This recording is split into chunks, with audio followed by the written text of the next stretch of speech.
dormait pas la nuit. Pendant 2 ans, tu lui as perturbé son sommeil. Quand tes parents, à 4 heures du matin, ils sont levés pour aller travailler, pour t'acheter des vêtements. Quand lorsque tu es malade, ta mère, elle trouve pas le sommeil. Même quand tu as 30 ou 40 ans, si tu rentres à 1 heure du matin, ta mère, elle t'attend encore pour demander de tes nouvelles ou pour te préparer à manger. Qui va se comporter avec toi si c'est pas ta mère et ton père? Qui va se comporter comme ça avec toi? Et nous, on est gentils avec nos copains. À n'importe quelle heure, on répond à l'appel de nos amis qui nous demandent de l'aide, on les aide. Mais est-ce qu'on aide nos parents? Est-ce qu'on est à leur écoute? Est-ce qu'on leur donne du temps? Est-ce qu'on leur montre du respect?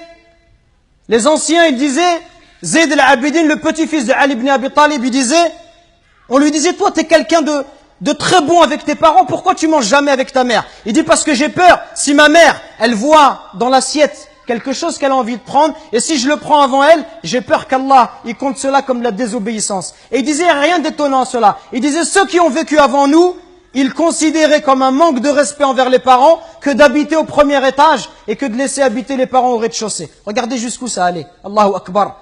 Le simple fait d'être au-dessus de sa mère, au premier étage, sa mère, au rez-de-chaussée, ils considéraient ça comme un manque de respect.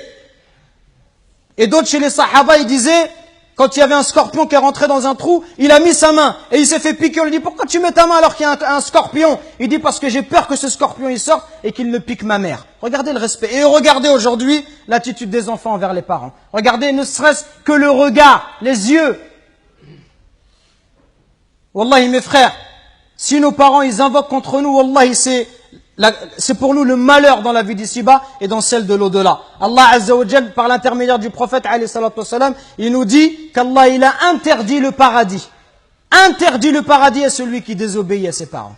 Donc attention mes frères, à ne pas causer du tort à nos parents, à ne pas leur manquer de respect, mais soyons plutôt à leur écoute, soyons plutôt bons, miséricordieux pour eux. Et ceux qui doivent le plus profiter de notre générosité, de notre douceur, notre bonté, notre bon comportement, les premiers à profiter de cela, ça doit être nos parents. Parce que viendra un jour où ils vont partir, et le jour où ils vont partir, tu vas regretter. Et tu vas dire, ah, si je pouvais encore faire du khair à mon père, si je pouvais encore faire du khair à ma mère.